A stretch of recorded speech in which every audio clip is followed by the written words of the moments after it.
we will bring this meeting to order. The May 25th, 21st, 2024 OnPoint board meeting has been called to order. I will call the roll, and then we will have the pledge of allegiance. Well, let's go a little bit differently here. Let's stay with the agenda. All rise for the pledge of allegiance. I pledge allegiance to the flag of the United States of America and to the republic for which it stands, one nation, under God, indivisible, with liberty and justice for all. Thank you very much. Please be seated.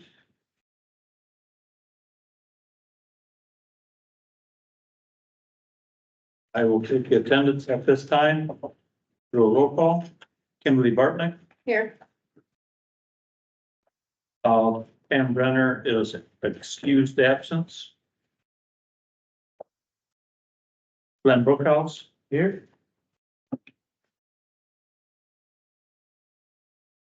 Jessica Castaneda. Here. Mark DeYoung here. I believe I'm here. Jane Farrell. Here. Beth Johnson. Here. Alice Kelsey. Here.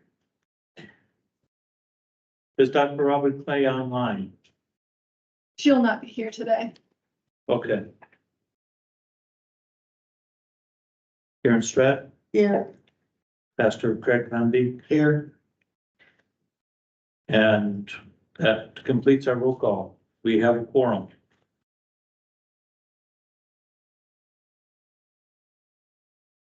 Next on the agenda is the provision for public comment. At this time, the board will listen to anyone that would like to address the board. Please come up and to the front and state your name and address, and we're limited to 5 minutes. Is there anyone that would like to address the board? Is there anyone that would like to address the board? Oh. Hearing none, is there anyone online, Megan? No, there's not. Okay. I'd ask Jessica if she would do an introduction for us tonight. Yes, Um, please. I'd like to introduce my daughter Macy. She's interning here from Harris State. So she's helping with, on John's team. Well, we're gonna put it all over. Yeah. John's the supervisor, but she's gonna get a little bit of everything. So, Stop fighting over her. It doesn't look. Oh, we love free labor. it's my daughter Macy. Sorry. Thank you very much for the introduction of family, Jessica. We're glad that you're here with us today. Today, sorry. Was there not being anyone that would like to avail themselves of public comment? We will go on to the approval of the agenda. Is there any additions, corrections to the agenda as provided?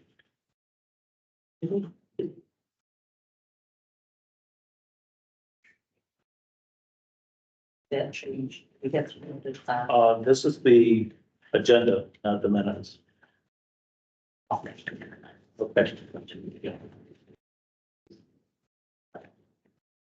I do have an addition. This is the resolution that we will be looking at adopting. So, and then we will have the addition of the budget amendment that was looked at the financial committee, and we will be adopting the new approved budget amendment tonight. With those things, is there a motion to approve the agenda? I motion to approve. Motion by Kimberly. Support. Support by Jane. All in favor, say yes. Yes. That motion is approved. Anyone not in favor of that? Say no. Okay, motion is approved. Consent agenda. Is there anyone that would like any of these particular topics removed from the consent agenda before consideration? Seeing no hands, entertain a motion to approve the consent agenda as presented. That's where this comes in, because these are then. Yes, Oh.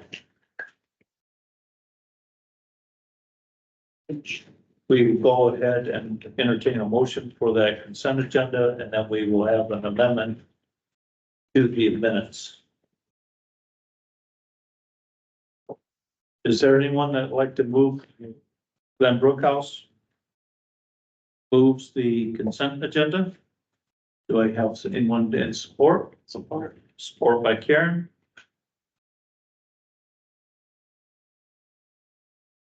And- Johnson, you have an amendment to the minutes. Yes, from the finance committee on page 3, on the very bottom, action items, number 7, action items, A. It says we approved the January and it should be March. That's all. Okay. Just identifying this.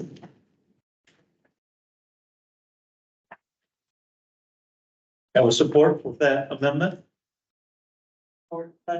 Support, Ken?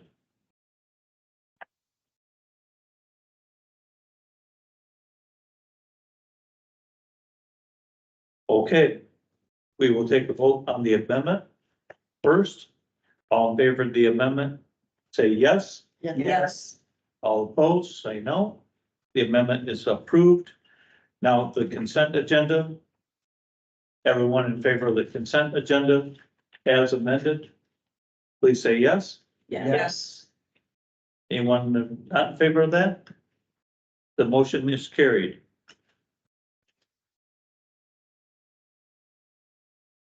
Number 7, program committee. Mrs. Kelsey, you have the floor for a report. Today, we had a presentation from Janine when she outlined all of the evidence-based practices that CCBHC now requires and what they were and kind of how we're at, where we're at as far as training and such. And she assured me that we are in good shape and that the state is satisfied with the progress that we're making and getting all of everybody certified on all of those practices. And then we also, John Eagle gave us a presentation and just kind of an update of the case management and supportive services that he supervises. And finally too, then Susan, we gave her like 5 minutes to give a little, try to summarize what normally Leanne would give us as far as an update on program operations. And she did a good job of giving us a summary of kind of where we're at. And with that, and as far as how many people have applied and we continue, as we know, that most everybody who comes and requests services, they are eligible and we are able to see them. So there is a concern, of course, but that I think I knew, you know, when you open the floodgates, you're going to get, when the word gets out, there's going to be people who are going to request services and it's going to be hard to, you know, match that with staff. And so I think we all heard some real concern about trying to, you know, keep our head above water as far as providing enough staff so that we can meet the increased need. But other than that, did I miss anything about what we talked about? That was it. I think it just was those caseloads being very high for the staff. Yeah. And being able to provide actual quality services in line with what individuals' service plans actually are. And it's a concern. All I had to do was look at the numbers, do some quick math. And I was concerned without John even saying anything else. So to hear those and then the number breakdown, I was like, Yeah, that it was, for me, it's a significant concern to make sure that the clients, the community members in Allegan County are actually receiving the services they need Because if staff's out there doing it, but we don't have enough staff to properly do what they need, what needs to be done. For me, that's an issue. So it's like, what do we need to do to help them? So they can continue to do the job they're doing out in the community, because they're doing great things. Yeah. Yeah, I think that was the thing that, I continue to hear is that, you know, CCBHC is all new and there's all kinds of new parts of it, but all of it's good, you know? It isn't that it's dumb new stuff you have to do that doesn't really help. I really feel like the program in itself is excellent. It's just a matter of getting it up and running, and doing a good job. yeah, getting it properly staffed. I've heard in the community like really good things about it, but when I saw those case numbers, which is great, because it means the community is utilizing the services that we have here. But when you see the case numbers, I do case management in the government world, right, and the court world. I know where I'm at and everything I have to do just to manage that. I can't imagine having to do case management with mental health, which I do some of that. On top of that, and then, you know, all the other wraparound services that entails. And it's not just the case management work. It's all the other little parts and pieces that go along with it to provide that continuum of care that CCPHCs are doing, that OnPoint is doing, that the staff is doing. So like I said, quick math doing those, before John really said anything, I was like, oh goodness.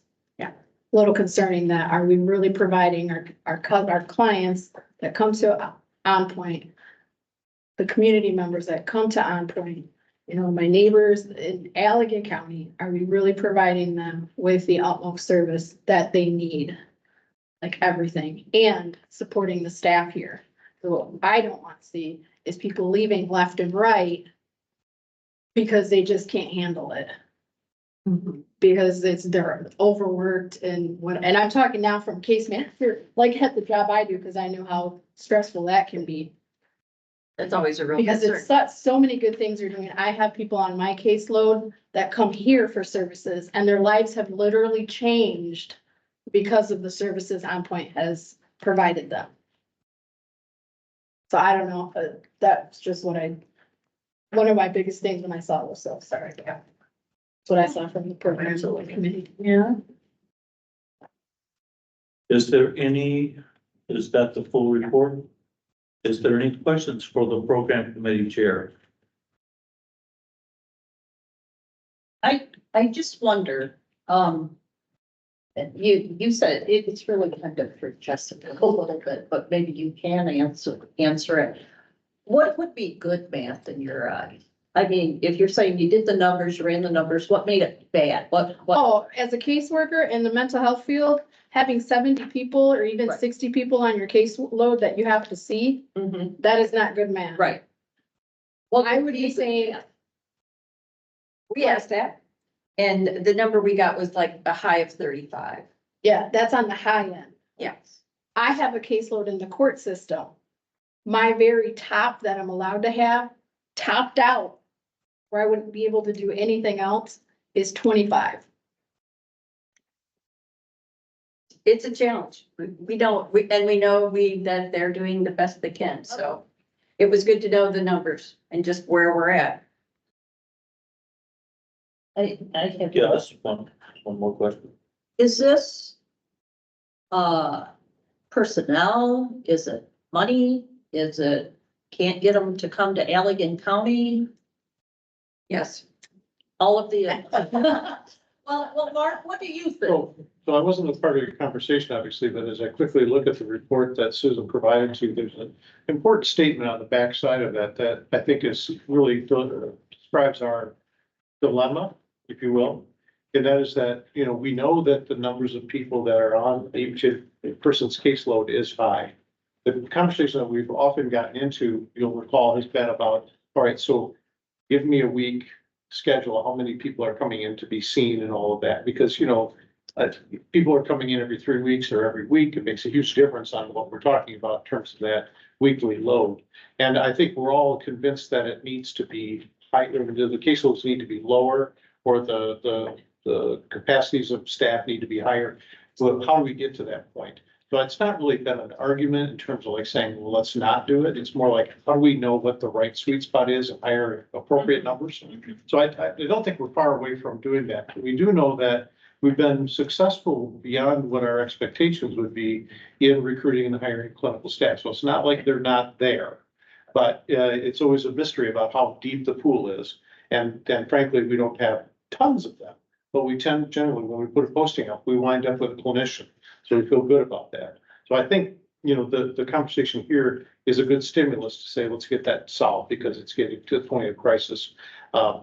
And we'll just take that back and see if we can make headway on it.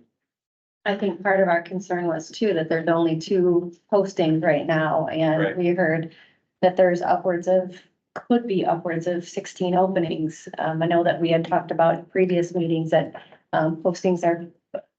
there's only so many postings posted at a time because you don't want an influx of so many postings, but, is there a delay in, let's say, approval or talking about the, additional openings that there is potentially there? Yeah, I know we've been limiting it, I think, just from the throughput of the activities that involve itself in the HR office to like, I think 5, but we're below that level of postings. So we should be obviously maximizing what we can do there. And if we can augment any other services, to augment what the HR staff are doing, just in terms of processing, we should do that. But we should be able to increase what we're doing from 2 for sure. Quick question, Mr. Whitting. Yes. There's other demonstration CCBHCs. What, if any, do we have in data from them as to what their caseloads or what they're experiencing as to what that minimum or that magic number is for caseload per worker? So we can get to there faster. What is the experience of these other demonstration sites? I'm going to turn to, Yeah, tell us what you hear. well, I think some of what's interesting is that we are unique in that we do everything. We do the services. So the 9 core services that are required by CCBHC, we do all. And we do not have any designated collaborating organizations, except for those that Janine talked about for medication assisted treatment and for detox. So, so some of it, for example, is some of the CCBHCs have contracted with the designated collaborating organization to to work with all of their mild and moderate population. Because that was a new population that came to us as a result of CCBHC. Right. So part of the conversation, to Mark's point about trying to figure this out, is what should we be doing maybe in terms of DCOs? So what we would need to do is we have the conversation, Mr. Dewey, will be, okay, talk to us about kind of how you're covering all of it, right? Like, where do you use DCOs? Where do you use contract providers? What do your caseloads look like for the severe persistent, for the co-occurring, for the STD, for the kids? And what does that look like in terms of the level of care that that particular client is needing? So I know that certainly IBHA has got some information just because of their experience. I think certainly that they could be engaged, and I think even through some of the PHP CMH, meetings we're on, certainly within our region, there's a lot of collaboration. So if we just sat down and said, okay, talk to us. Yeah. But we're very unique in providing substance use internally. Yeah. We are incredibly unique for the range of SUD we do, and I think it makes a difference. I think it does set us apart. It creates some challenges, but it sets us apart in terms of the integrated work we're able to do. But I think we can set up some parameters to figure those things out, at least get some data in to start seeing what that looks like. Okay. This was a good start. So we don't really know them, but it's a good thing to start checking. Yep.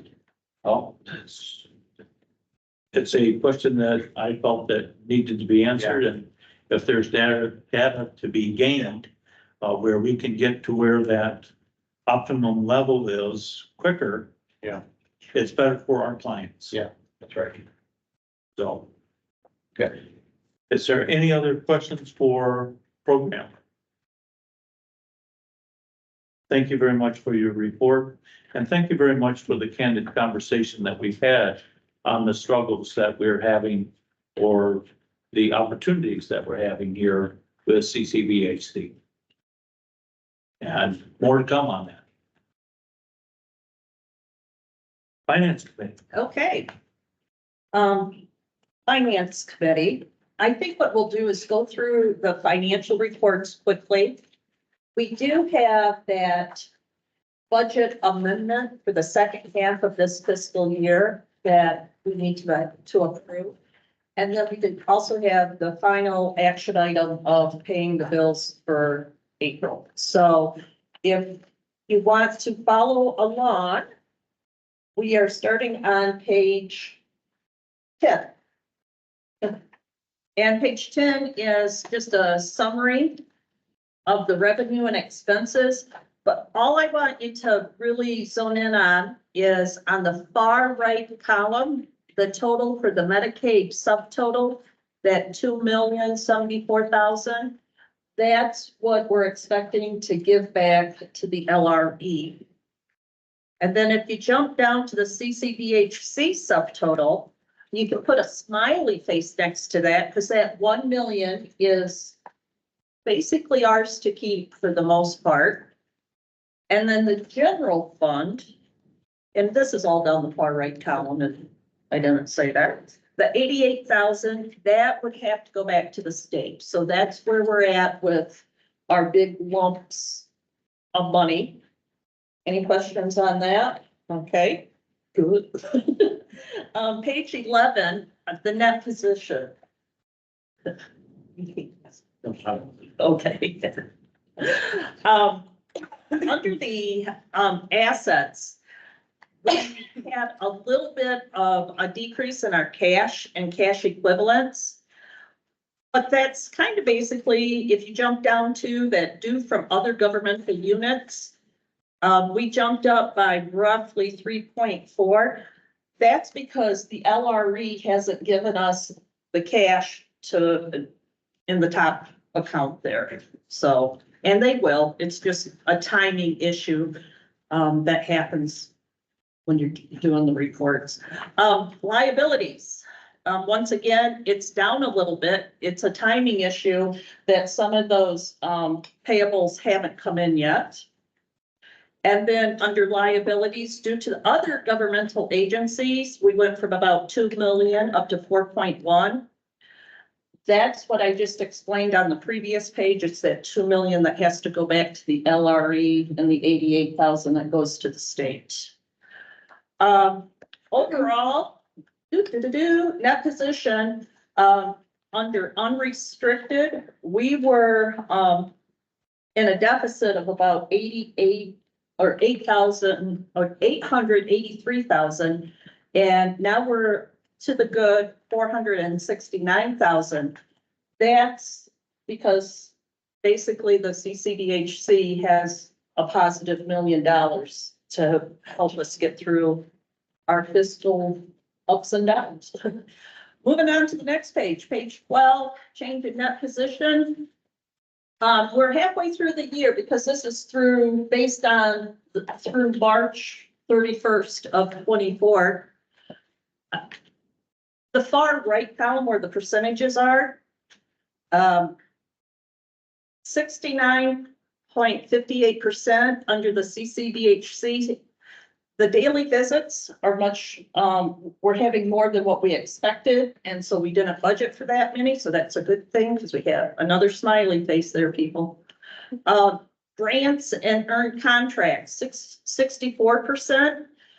Those basically came in after the budget was made. So they look a little high. Down on expenses, the 76% one. I got a cheat sheet here. Oh, it was prepared before we got the grant money to pay for that. So it's a bunch of timing stuff with the grants on this one. And 83 on occupancy. It wasn't based on the final cost, so it's a little high. And the same with the depreciation that was based on a projected cost. So some of these big percentages, why I'm going through them is that we need to look at, well, we are going to look at amending the budget to bring those percentages back into the normal range for the year. So any questions on that? All right. Keep moving, jump over to page 16.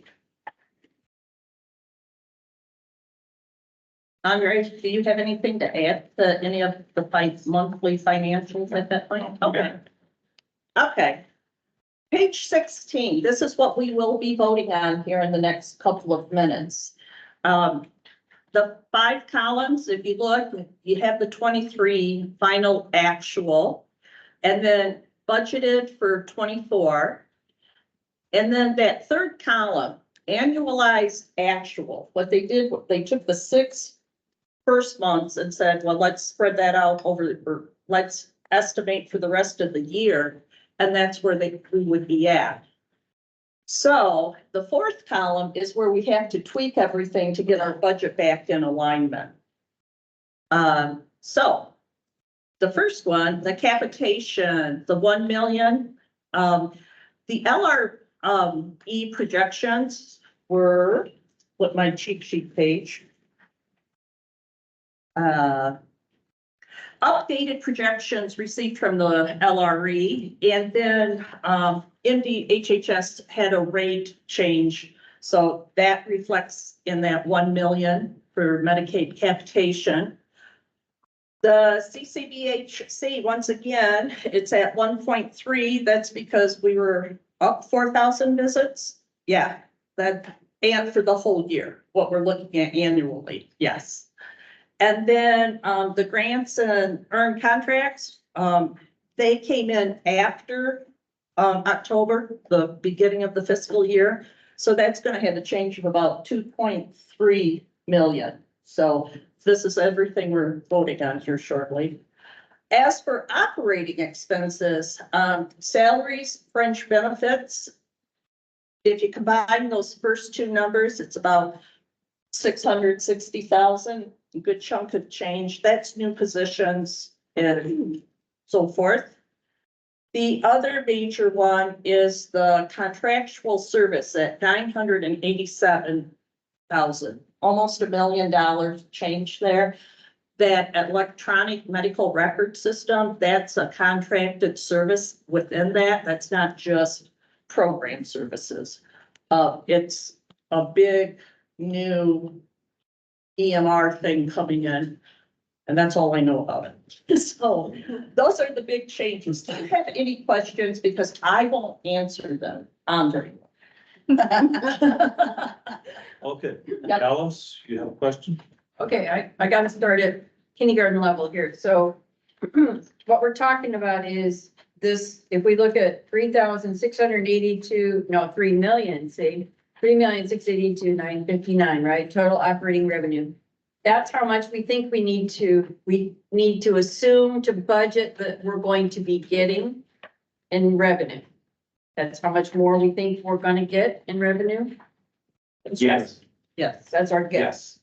So if we look down at total operating expenses, if we raise that, if that number is less than the total operating revenue, we're in good shape. Correct. Okay. That's my question. That's where the 900,000 is at the very bottom. Where's 900,000? At the very bottom of the requested, where it says requested 2024 budget, at the very, very bottom, 990,000. The very bottom of the 4th column. The very bottom of the 4th column. Here. Right. There, okay. Yep. Well, then what is 560, Well, 957? that would be that is the increase of the difference between what we originally budgeted and what the new budget is. So it's a $560,000 swing.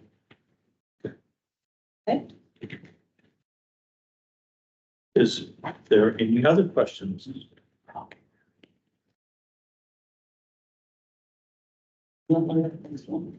Okay, All right, so I move that, that we recommend I recommend to approve the budget amendment for fiscal year 2024.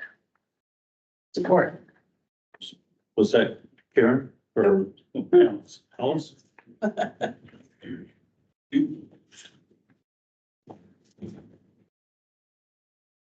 Okay, we have the amended budget for 2024. You have 3 pages of that. That is, significant assumptions and key points that the auditors look for. That is on page 14. Then you have page 15, which is our standard, summary schedule of revenues and expenses. And then the meat and potatoes of this is on page 16 as, Finance Chair Johnson went over with us. Now, is there any further discussion on this proposed amendment? Hearing none, since this is important, and I will be taking a roll call.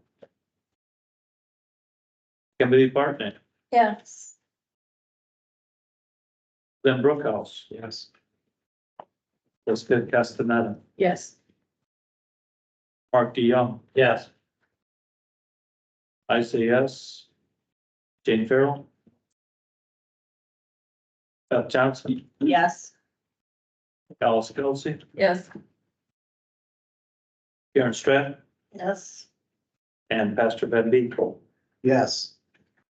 That motion is carried. Okay. Please continue. If you want to flip over to page 6, we have to pay the bills for April. And I move that the OnPoint board approve the April 2024 disbursements totaling $4,522,228.96. Do I have support for that motion? Support. Go ahead. Thank you. Kimberly, you got it. Good. Is there any further discussion on the motion? Hearing none. Now the roll call, since we're spending money. Pastor Ben B. Yeah. Karen Stratton, Yes. Alice Kelsey, Yes. Beth Johnson, Yes. Jane Farrell, Yes. Mark DeYoung. Yes. Jessica Castaneda, Yes. Glenn Brookhouse, Yes. Kimberly Bartnick, Yes. and I say yes. That motion carries. Is there any further business from the finance committee? Nope. Thank you very much for a very succinct report, and you let Andre off the hook on this.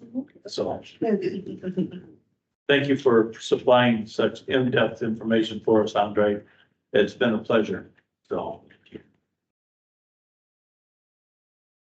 Next on the motion, on the agenda is recipient rights advisory. I do not believe that we have a report because you're on quarterlies. We're on quarterlies. We'll meet next month at 3:30. Okay, everyone that's on recipient rights, please mark that on your calendars. LRE update. I believe we have. Who do we have tonight? Oh, Stephanie. Glad to have you here. You have the floor. Great. Thank you so much. And my apologies for not being there in person. I have another commitment that I need to get to this evening. But I do have a handful of updates for you. Just wanted to mention that tomorrow is our Board of Directors meeting. We do have a work session at 11 a.m. as well as the Board of Directors meetings at 1 o'clock.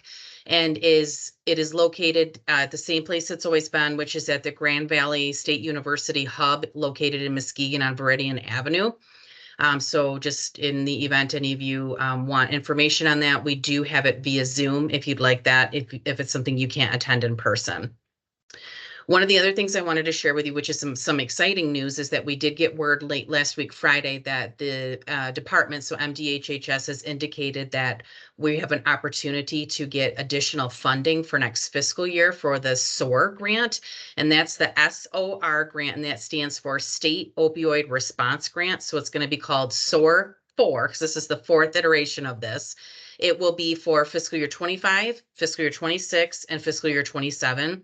State of Michigan's getting $36 million a year. At this point, we don't know exactly how much is going to come to LRE, but we are going to be applying for this. And this would be something that your team could apply for. Currently, you have it right now for several projects. So we're hoping that this grant will continue the projects that you're already doing. So just wanted to let you know that's exciting. So that was news. The other item I wanted to mention is we are coming to do your audit on June 10 through 14, and we look forward to working with the team and hearing about all the great things that you do. And then the only other thing I wanted to mention is that we have deployed, as of yesterday, the new customer satisfaction survey. So that was very exciting for us. We look forward to the feedback. And those are my updates. So I'm all set, Mr. Chairman. Thank you very much. Also, on June 10th, we have the CCM HA Association Summer Conference. You're not going to join us there, Stephanie? I actually will be at the conference. I'm having my other team come to you at OnPoint, so I can go to the conference. Okay. Thank you very much. Yep, thank Is there any you. questions? Is there any questions for Stephanie while we have her here? Hearing none. Thank you very much for your report, Stephanie. Thank you. Next on the agenda is my executive report and the resolution that was added to the agenda. This is one of those meetings where I gave Alice an impromptu, quick taking over. She took care of the chairmanship job there from 2:30 until 3:37 because I was trapped out in the field without my phone. But I called in and was able to attend the rest of the meeting after that. Thank you very much for doing that, Alice. We did the keyboard task by the month. Nothing is due in May as the board's compliance training was provided by Mandy Pageant prior to her departure. We reviewed the board packet. No actions were taken as to any corrections to that. I do have an appointment that I need to have confirmed of Alice Kelsey to the LRA board since her term has expired. So I am appointing Alice Kelsey back to the LRE with her consent. I would like to have a motion to confirm that appointment. Move to approve Alice Kelsey for another term on the LRE board. Do I have support for that? Support by Karen. All in favor, say yes. Yes. All opposed? Alice, you're now officially back on the board. Good, good.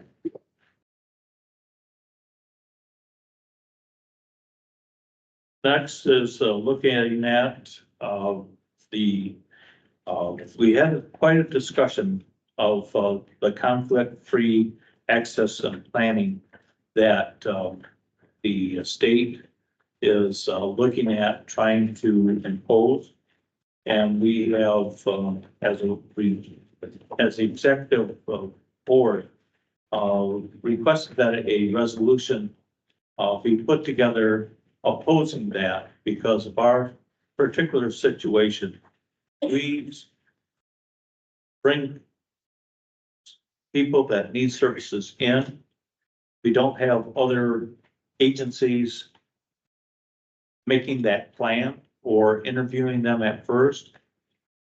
We take care of that, and now MDHS wants us to hand that off to another agency to provide the care or provide services, and then someone else looking over their shoulder to make sure that it's done correctly. The way we are doing it right now, it's very much under the guides of watching and making sure that things are done correctly by the code. And this is just redundant measures, adding more layers to it and looking at really downgrading the efficiency that we have here in providing services to our clients. So we have had, administration prepare a resolution. Would you like me to read this for their perusal, or, Maybe if I could do just some introductory comments around it. okay? In the packet, of course, were 2 pages that hope you've had the opportunity to read carefully before tonight. This is a thing we don't do very often on this board. It used to be more common, but part of the reason is that, I think a lot of times resolutions, especially if they're phrased as oppositional resolutions, you want to do that carefully. Probably could do more supporting resolutions, but we want to do opposition ones fairly carefully. I always spent the last 2 days at a CMH directors meetings up north, and I can't tell you how much this is on the heart and minds of everybody in the room, because we are together bemoaning the fact that there's been a partnership lost with the department over the last few years, inexplicably. Traditionally, there's been, identified groups of leaders who have worked together with the association to make sure that there's kind of a left-hand and right-hand planning. Sometimes we've been through years where, efforts to reform, not destroy, but reform, organize a system with for-profit or commercially driven partnerships and all that. And those have been successfully waged, battles that we've won. But in the past few years, the department's reorganized itself, and it's very difficult to know who to talk to for what anymore, because it seems like there really is nobody who's organizationally feeling like they're in charge of the whole. So I want to just sort of step you back, if I can, to remember that the system that was created under a waiver approval back in 1999 and many times since has been to defend the role of the public entities as managers of public mental health benefit system. That's fairly unique in the country. The reason why the federal government gave approval to Michigan's request that that be done, including the right to not have to bid out this thing, because ordinarily the federal procurement guidelines say that services must be procured at best bidder. But the value that the local government piece brought to it, without any concern about profiteering or gouging the system with excess costs that are somehow hidden and causing federal costs to increase. All of that was done in defense of the fact that as a local system, we are here for the people, we respond to the needs, and we, like the fire department and first responders, we run toward the problems. And when the money runs out, we still take care of the people. That's a local responsibility as a unit of local government. And we are as governmental as the state is governmental. So this notion that's been advanced under the home and community-based waiver option across the country has generally moved things in the direction of saying we need to safeguard the responsibilities of the system partners throughout the country when other motives can come into play. And so in other parts of the country where you have private for-profit organizations managing systems, it's very appropriate for us to say there's an identifiable conflict of interest between the people who are authorizing care and the people who are providing care. And we've seen situations, I'll just think of examples in Florida, where tremendous amounts of abuses have happened, particularly in the substance system there, where individuals were being authorized into care into companies that were owned by the authorizers. And in private hands, when you spend a dime, whoever got it keeps it. In public circles, when you spend a dime, or when you distribute a dime, if you only spend 9 cents, that last cent goes back. And that's true of our funds. There isn't a profit motive in our system in Michigan because it's publicly managed. And a dollar spent with us is either spent or returned. We don't keep anything on the Medicaid side for what we get. That was a little wrinkle, and there's a couple of asterisks, and I'll put that down with the CCBC, but in the main, we don't keep what we don't spend. And so the idea of saying that Michigan's systems can be organized around profit or, as members who sign conflicts of interest. Conflicts of interest have to do with financial conflicts, reasons why you might choose to do this for someone rather than that for someone, because there's a benefit to you financially in it. That's not how our Michigan system is set up. What's happened in Michigan has been, though, that the individuals who are leading the charge around this particular section of the home and community-based system, services system, have misunderstood that feature of Michigan system and have felt like they've had examples where care hasn't gone well for some people. Some of the advocates in Michigan have cited examples where, people's care needs have not been well met, or where there has been examples of seemingly providers, and I presume in most cases they're talking about private contracted providers that have used the resources that they've received more to advance their own cause than to help the client. Now, there are examples like that. We should always be concerned about that. But that's not in the main what this Michigan system is about. And so we have cautiously and carefully, and as a system across the state, engaged in dialogue with the department to say, this is not needed here. This is not the right application of this law at the federal level. As a matter of fact, Michigan has worked for years to defend the public system as the answer to a lot of the problems that are identified here. So, as the details on the fine print in this CMHA document point out, what's before us is a plan that would take the functions of assessing, determining needs, and providing care and split it into two separate organizations. Now, some have said, well, the CMHS could easily contract with their PHPs to do all that. Well, all right, so if a person needs care, they have to go to the LRE to get authorization, and then we would serve them, or whoever they wanted to serve them, those kinds of things. It separates the important function of being able to care for someone from start to finish. And if their needs change, then it's back to the LRE. Now, it's not to point out the LRE is the bad guy in this. That's not what I'm talking about. What I'm saying is that the state is not specific, but you split this into two functions, both of which have to be in different companies, different organizations. And it's just unnecessary because we're talking about public entities in Michigan, and these are federal rules that don't apply to us. And we've written waivers in the past that define how it shouldn't apply. So this morning, Mr. Chairman, I'm going to suggest a couple of changes to this based on news that broke just this morning. The state, generally speaking, does not do negotiations with CMHs. They do them with PHPs, the 10 PHPs. This morning, there was a negotiation session scheduled with the 10 PHPs, and one of the items that was going to be on the table was this implementation of conflict-free access and planning. The state chose this morning to remove that item from the agenda, saying that they've received substantial feedback, and that feedback is the kind of feedback we're preparing tonight, in which all across the state organizations are preparing to say, no, you got to rethink this. And so this motion really should be more properly titled in the middle line here, resolution of the OnPoint Board of Directors opposing MDHHS current plans, decisions, but current plans to implement conflict-free access and planning in Michigan.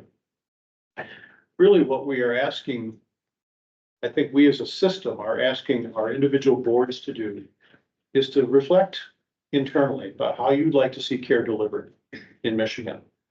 Do you wish for people to have a streamlined approach to how they access, get authorizations for care, and deliver that care as quickly as possible with a minimum of administrative fuss? Or do you prefer a system where we distinctly separate those functions, and I'll say editorial comment, for no real gain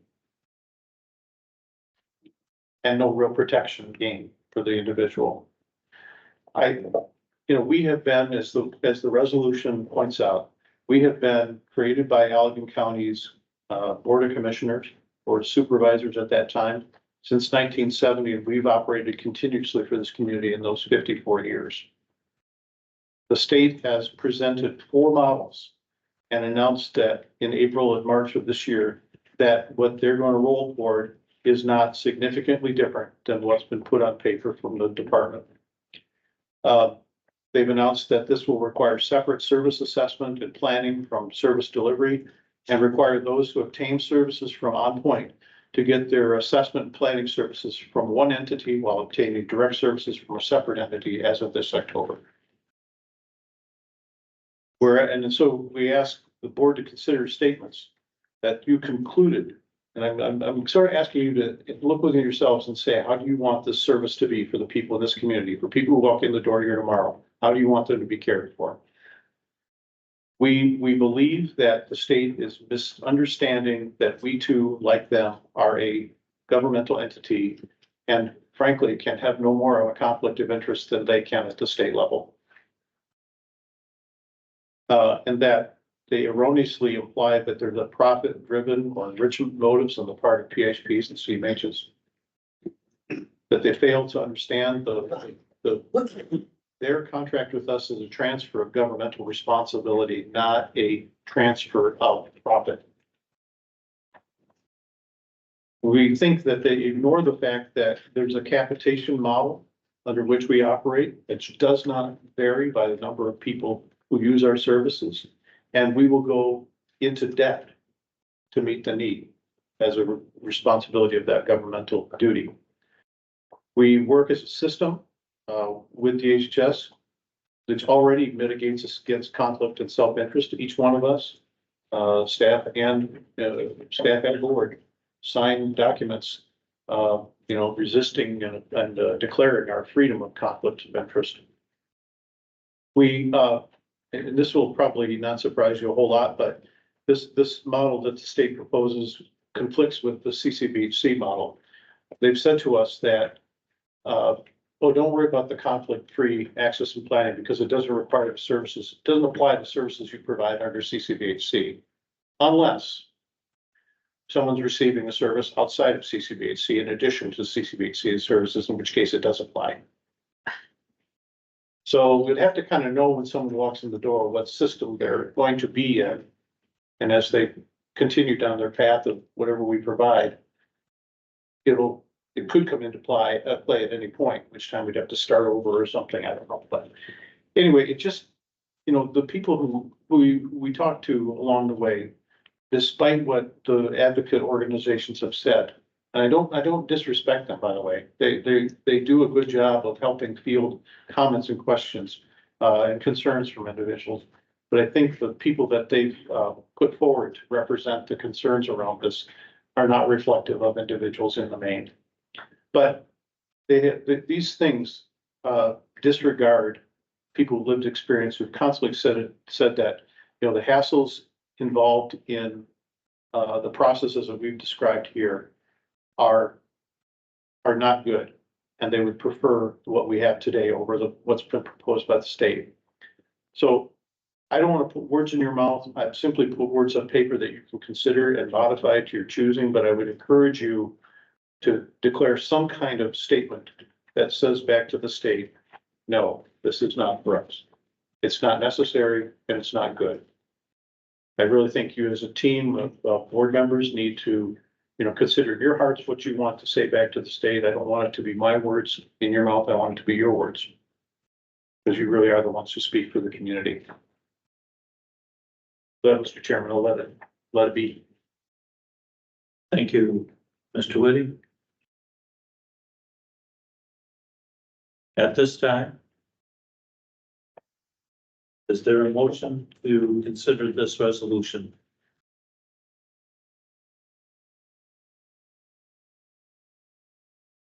We're gonna vote on considering it Well, or voting to approve it. we're bringing it to discuss it. Okay. Or are everyone comfortable with this resolution going right into discussion and modifying it as they feel?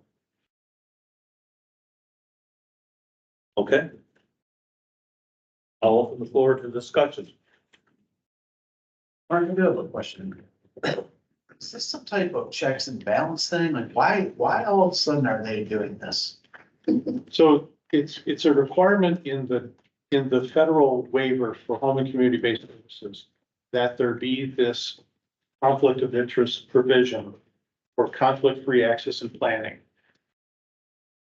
What the concern is that the state is not recognizing that its own system as it sits today adequately provides for that conflict-free access and planning through local governmental they've appointed, through local commissions to do this job. And there isn't a financial conflict underneath it all in the first place. It's an application of safeguards where no risk exists. Does that answer your question, Dr. Bendy? Yeah. Alice? Well, so based on what you heard this morning, the only thing that we would need, you're recommending that we change is the first sentence there about current plans? Yeah. Everything else still applies, everything else is still pertinent? Yeah. Okay. One other thing, I'm sorry.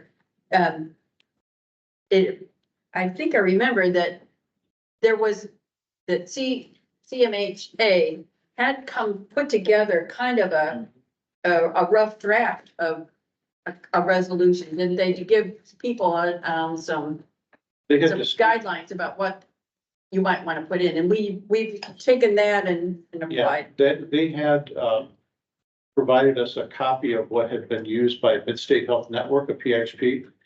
It wasn't directly translatable, but the issues that were identified in it, I used to help craft this, yes. Okay. And just if I might add my answer to you, that second, be it further resolved on the back, says reconsider its current decision in the second line. It probably should say plan to be consistent with the original base language. And then could we assume that then, other CMHs are voting to, Very much the so. state is going to get basically the same Very answer? much so. Ellery Board will be given the request to do so tomorrow as well. Mrs. Johnson?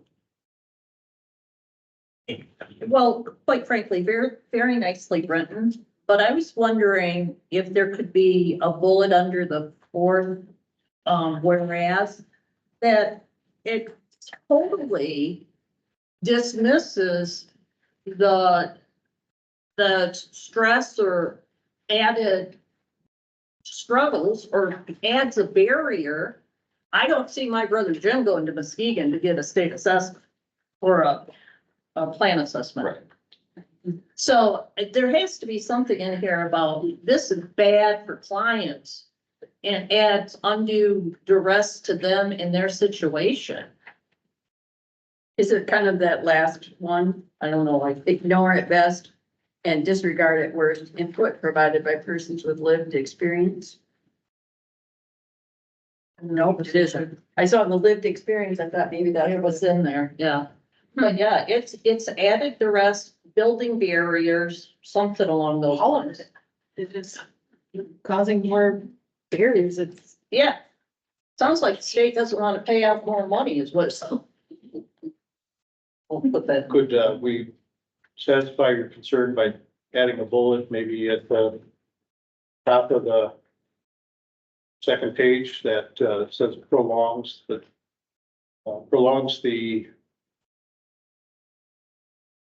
process of delivering services and relief to individuals and families in need of care. And builds barriers. Yeah. People don't have transportation and cars to do this. You could say prolong the process and build barriers. Yeah. Yeah. And then what was the rest of it? He said. But prolongs the process of delivering services and relief to individuals and families and builds barriers to Adding- obtaining services. Yeah. Yeah, that's all you need to do to the. Megan, you writing this down? I recorded. Oh, good. She's still 20th century. I'm writing. Okay. Okay. Is there any other Yes, Mark, one very minor one. It's just a typo, I believe. And second whereas, second line. Models for conflict-free access and planning and announced in March. That first "in" probably doesn't belong in there. That doesn't make sense to me. Yeah, and announced in March, so you just want that Just in. read it. Yeah, just in. Out. You Yeah. want the in out. I want the All right. Thank you. There is one, I just saw the word decision on the third whereas. As announced, its decision to require How about plain? its, Yeah. its plan. Good. Okay. Is there any further discussion?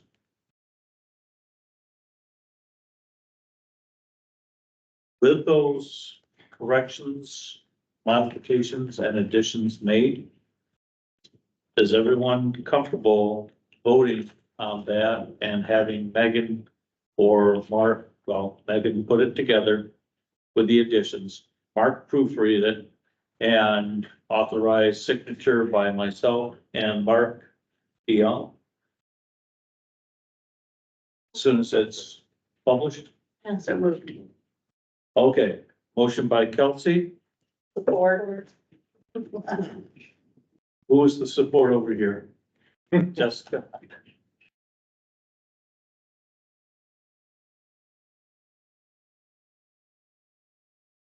And being that this is very important, I will be taking a roll call. Mark Dion, Yes. Jessica Castaneda, Yes. Glenn Brookhouse, Yes. Kimberly Bartman, Yes. Pastor Van Beek, Yes. Karen Stratton, Yes. Alice Kelsey, Yes. Beth Johnson, Yes. Jane Farrell, Yes. and I say yes. That motion to approve the resolution as changed. It is passed. Now, continuing on with the rest of my report. What was that? Nothing. Okay. The CMHA Summer Conference is, June 10th and goes on for 2 days after that. Mr. Whitty and Commissioner DeYoung will be attending. I usually drive up for the, chairman's meeting and the, executive, member assembly. I would like to talk to you after the meeting about that, Mark. Sure. If anyone else would like to go up there, to see what it's all about, please feel free. It is being held at the Aspeny, Grand Traverse Resort. Grand Traverse Resort. With that, is there any other questions for me on the executive report or things that we have done under the executive report? Yes, Mark? We have to vote on the voting delegates. We took care of that last, Did we do? Yeah, I don't think we did last time. Not I recall. I'll think it's in the minutes that way anyway. So we have the document yet to complete. We did it once. I think it was. Is it good for a year or each No, it's for conference? each time. Each conference. Okay. okay, well, the voting delegates are Mark, myself, and those were the three, correct? Correct. So, I move. motion by Alice to confirm our delegates. Support.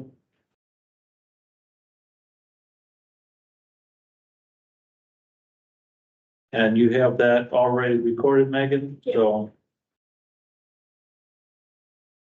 All in favor, say, well, do you want to, is it appropriate for a roll call or just a I think voice vote's fine. voice vote on this? All in favor, say yes. Yes. All opposed? Motion carries.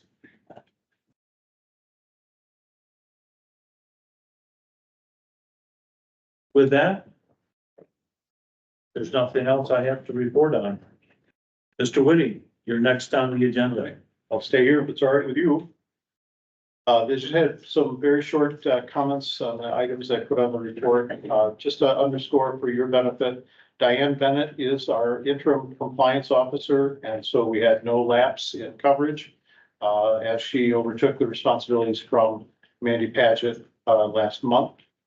We are actively involved with her, and she is available to you at any time, should you ever wish to reach her. Feel free to do that. And now, as of course, with Susan's departure, we'll be looking to replace that role as well. I did receive a message from Leanne. I know you talked about that a little bit earlier today, indicating that I think folks knew she had been in a car accident. And yeah, so a week ago, Monday. Yeah. Was in an automobile accident at Merson's Corners here south of our office on the way home. And I don't know a lot about the dynamics of the accident, other than that she was, I'll say, slightly injured in the scheme of what could have happened with a cut above her forehead or her eyebrow. And then also subsequently, I think there was some concern about a shoulder fracture, but I don't know more about that. And so she was in the ER until 4 o'clock the next morning, so Monday to Tuesday morning. And was off the rest of that week and had doctor visits today and yesterday. And she's will be off for another 4 weeks yet while she completes PT and her recovery from that. It was a ugly looking little accident, but one where she was alert sitting by her car at the afterwards, and really grateful for the team of first responders who respond to those things. I was involved, and I was on the phone and just happened to be leaving the driveway when I got the call that the accident had happened. I was able to just join her quickly, and she looked like she was a little bit comforted by having somebody familiar there, but most help I did was try to find the phone inside her car, which was pretty jumbled up. But so she'll be out for a little while yet. So we have some work to do in covering positions and hiring staff back. So that's way more than I needed to say about all that, but transitions. Chairman Dugan, you've already talked a little bit about the Board Association Conference. Had some positive notes to say about Ascension's new administrator, Paul Hoffman. He has been there through most of the time we've been attempting to work with the hospital. And so I'm optimistic that he has both the background, but hopefully the longevity to help us see through some of the things that we might be able to do in more close conversation. One of the areas, for example, that we can yield is that if we have an individual that we're serving who happens to go to the hospital, and if they enter the data that needs to be entered at the time of services, we can be notified of that admission or, whatever the case might be, and coordinate care much more closely based on that. So that's the things we want to activate. Have not yet personally met Jackie Billett or Billette. I'm not sure how she pronounces her name yet, but as the new health officer for the health department, thankful that the county has appointed her to that role. We look forward to working together. We did under item number 4. Just mentioned that Lynn Doyle's retirement from the Ottawa County Community Mental Health Agency. We went participated in a celebration of her time on May 14. She will be succeeded for an interim period anyways by the former director of Ottawa County CMH, Michael Brashear. So if that name rings a bell for people, he's back. And with that, that's about all I have, Mr. Chairman. Thank you very much. Is there any questions for Ms. Lydia at this time? Yes, Mrs. Johnson. The PIHP contract, Yes. it sounds like there's really no movement because you have a reworded Yeah. report on that. Right. Is that, At the time when I wrote this, there was, I won't say a pause, but there was a period of time with the LRE, I don't think, no, so I asked Stephanie to help me explain this. We had decided some time back that what we were wanting to do by changing the deadline for the contract to be signed from middle of this year to the end of this fiscal year. One of the things we agreed to is that the LRE would present for us a completely packaged contract with all of the policy references that it has completed and updated. And what we learned in the last draft that they sent out is that the policies were not completed yet. And some people were a little irritated about that, frankly said, finish them up and then reissue the policy or reissue the contract with us. So this period of time where it's been not much moving has actually been the LRE finishing its homework, preparing to give us a complete set of documents that we can look at, study as the final draft, and then modify through negotiation if we need to. So I don't think that the bulk of the conversation will be different. We still have, documents to review and approve, and agree to. I don't think our agency will be the one that, digs in the deepest and contends with anything, because I think we can live with what's been on the paper so far. But not all of our partners are gonna be like that. So we have the conversation to have, when the documents are complete, and I think we have dates scheduled for that already. So they have targets to work with, and I think it'll be in August, July and August, that we start seeing the final drafts of things to begin our final negotiations. Will this board see that? You may. Okay, I'd like to see that because the LRE is the LRE. So, It's the LRE contract with us references the state contract. And so there's then a request and an agreement on the LRE's part to include in that packet the contract that the LRE has with the state as well, which, as you heard earlier, is also under negotiations yet. So, one of those things where everything's got to be wrapped up down the line for a complete package to be able to be sent to the CMHs. And in there's some possibility for a delay as well, but we hope that by the time the deadlines come, the upstream work will be done. Is there any other questions for Mr. Whitty? under the second one, the financial concerns, you have said, you have some concerns about the projections of some of our colleagues with the function. How bad is it? I mean, I'll know the best information tomorrow. The last word I got was that, all right, let's see if I can remember it. There was a potential up to $25 million, I think that's about right, $25 million deficit from the LRE, from Network 180, slightly less. oh, that's not the, don't be shocked, Jessica. Sorry. And some surpluses from, I think, 3 of the remaining 4, and a slight deficit from the third. I don't remember which one it was, but altogether it would be manageable by the LRE, but it would wipe out its ability to cover any future deficit. So that means that it would basically, and these things swing quite dramatically from month to month. So it's really hard to know if this is where we're really going to land. Enrollment and state revenue projections factor into this quite a bit too.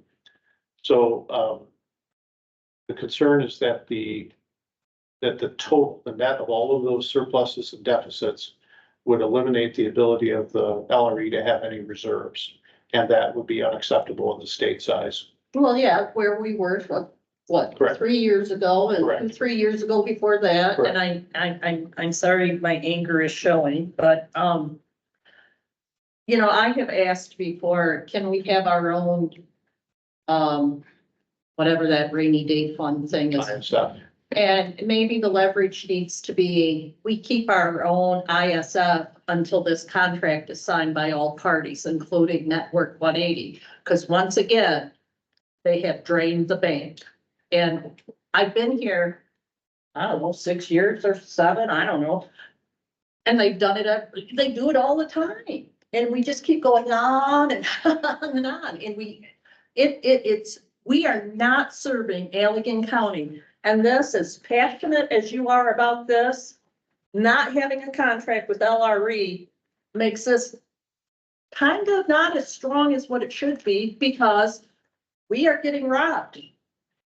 And I'm really tired of it. And I'm sorry, Barb, it's not you. Well, no. I guess, Mr. Chairman, I guess the question I might want to encourage you to spend a little bit of time on as a group would be that we have two of our board members are members of the LRE board. And we know that there's a dual hat that's worn during that process, and I want to put the heat on either Craig or Alice to do that, but that has been, I know, expressed as a concern at the table by our members here as well. I don't know, if I would invite you to perhaps invite their commentary too, if they might have any. Are you done, Mrs. Johnson? I would say no, because, Okay. commentary is just a bunch of words that we've had for too many years. And I do want to hear from Craig and Alice, Well, it just, but I have the floor. I have the floor. I do want to say words are done. We can't have 25 million draining the LRE. We just got done getting a million a month or something last year. And I saw nods last year. We have to do something different. And if you take anything to the LRE, say, we keep our own ISF. Mary Dumas, Yeah, I don't know if I'm saying that right. that's right. She said, I think that can be done. I've never thought of that. Well, until this contract's signed, I say we keep our own ISF. So I'm done now. I, at this time, will give the floor to Mrs. Kelsey for her observations of the LRE at this time, if you would like. I guess what I would say is that, I share your concerns. I also am, I find it very challenging to, have a lot of sway, because we're only 3 votes of, however many. And the chair of the board is the chair of Network 180. And, so it's very, very difficult. So, I'm frustrated too. Yeah. And I witness, or I mean, we haven't even put any other options on the board. And so I think that's something to seriously consider as something to propose. But we're also not on the executive committee that also gets to have a lot more discussion. And then it kind of come back to just the board. So we're hoping that Jim, being on the executive committee, can have some leverage as well. And Is there any further? Thank you, Alice, for a very candid, information and insight. Pastor Pat Heed, would you like to? Yeah, so what I've seen so far, and being the newest person on there and just trying to catch up. So it's a very short glimpse of what's going on. I don't understand, why some contracts are not signed. There's things that don't make sense to me that happen. The deficit by 1 or 2, I think it was Ottawa, maybe the other one, that's a little bit out of whack, but a little bit out of whack's not a big deal. I feel that as I sit there personally, I feel that some people don't think it's a big deal that they're out 25 million, that they're off that much. Yeah, that's how I personally feel. I'm just giving you my personal take, okay? I don't think it weighs as much on some as it does on the representatives from Allegan. I would say that there's not a lot of backing. When Alice questions something, or I ask something, or Jim does, there's not a lot of people coming behind us asking those same questions. And I don't know why. Being very new, I don't know what relationships are formed inside of there, or what alliances there are. I don't know. So know though that you do have representation there, and we are trying. Again, I'm just trying to understand the situation better. Alice is great there. She always is. She asks questions. She does a wonderful job. So we do see it, and we are trying to make a difference. We are. Yeah.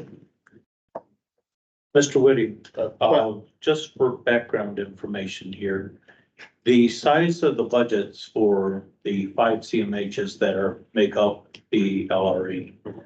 Ours is, we just, amended it, it's 47 million. Network 180, if I recall, is 250 million.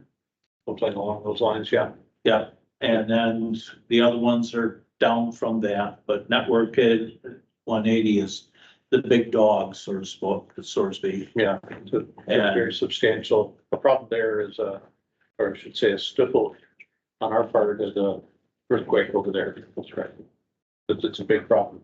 Okay. What was your other comments, Mr. Wood? Only thing I was gonna say was that, you know, they operate as a board along the same Robert's rules that I try to copy here. And I've always encouraged people who are a part of entities that follow those rules to recognize that, even if we're not in the majority as individuals, we can be part of the majority. And Robert's rules assures that the majority's way wins. But I do think there's merit in trying to find partnerships and allies among the board members of other CMHs that may be similarly aggrieved by what they see. And I think in collection, it would be a majority for that board.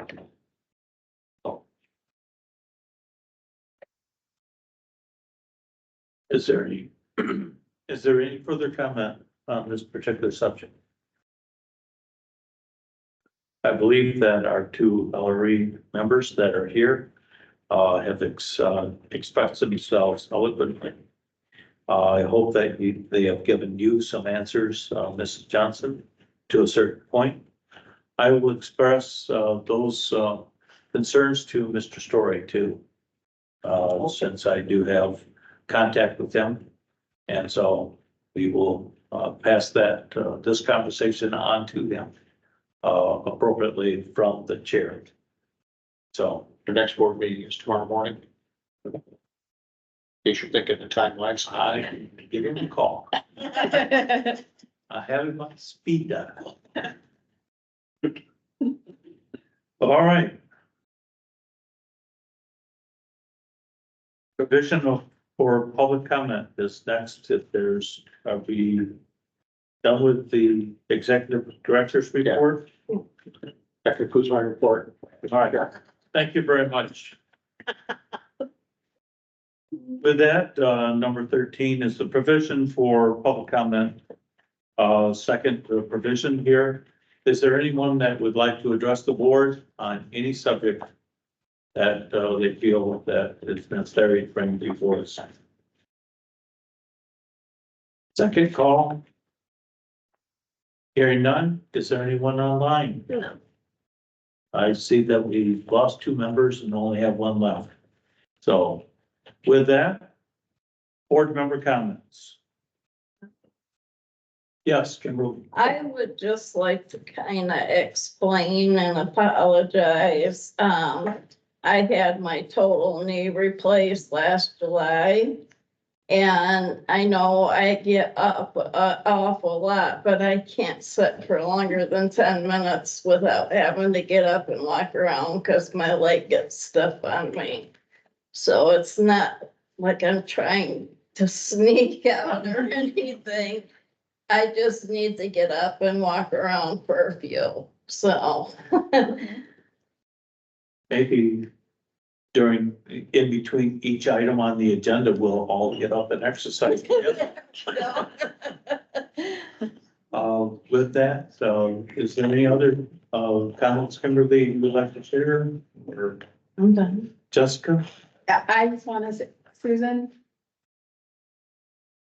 I'm gonna say it again, I won't say too much more, because I don't want to get teary-eyed, but thank you for all the work you've done in this community. I am absolutely privileged. Yeah, I wish you all the best. Thank you. Karen? Jane? Yeah.